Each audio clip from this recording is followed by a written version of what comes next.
P F I D तर सगळ्याच कामगार लोकांचा असतो. तर पी एफमध्ये 2026ला काही बदल करण्यात आले.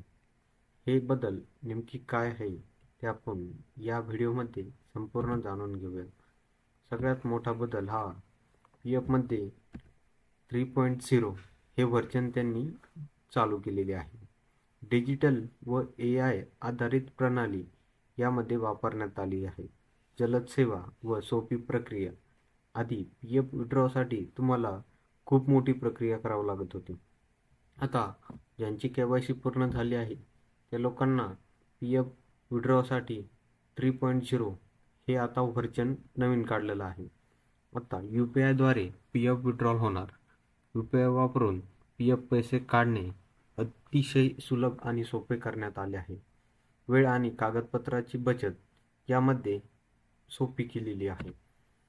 त्यापुढे पार्टिकल विथड्रॉल यामध्ये नियम सुलभ मध्ये या पी एफमध्ये आधी विड्रॉसाठी खूप अटी आणि शर्ती होता. आता शिक्षण, लग्न आणि उपचार या 3 सोप्या पद्धतीत तुम्हाला पी एफ विड्रॉ करता येणार आहे. त्यानंतर ॲटो सेटलमेंट हा पण एक नवीन बदल करण्यात आलेला आहे. आधी काय व्हायचं आहे की पी एफ क्लेम आपण करत होतो, पण पी एफ क्लेम केल्यानंतर ते अप्रुव्हल आल्यानंतर तो 4 ते 5 दिवसात विड्रॉ होत असे. पण आता तसं नाही. त्यामध्ये मानवी हस्तक्षेप कमी करण्यात आलेला आहे. म्हणजेच AI थ्रू डायरेक्ट आपण विड्रॉ करू शकतो.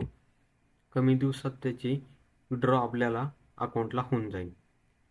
सेंट्रलाइज्ड पेन्शन सिस्टीम त्यामध्ये कोणत्याही बँकेत पेन्शन तुम्ही विड्रॉ करू शकता. डिजिटल जीवन प्रमाणपत्र हे तुम्हाला घरबसल्या पण काढता येणार आहे. अशा प्रकारे PFO 3.0 यामध्ये या प्रकारे बदल करण्यात आलेले आहे. तर अशाच नवनवीन व्हिडिओसाठी माझ्या चॅनलला सबस्क्राईब करा.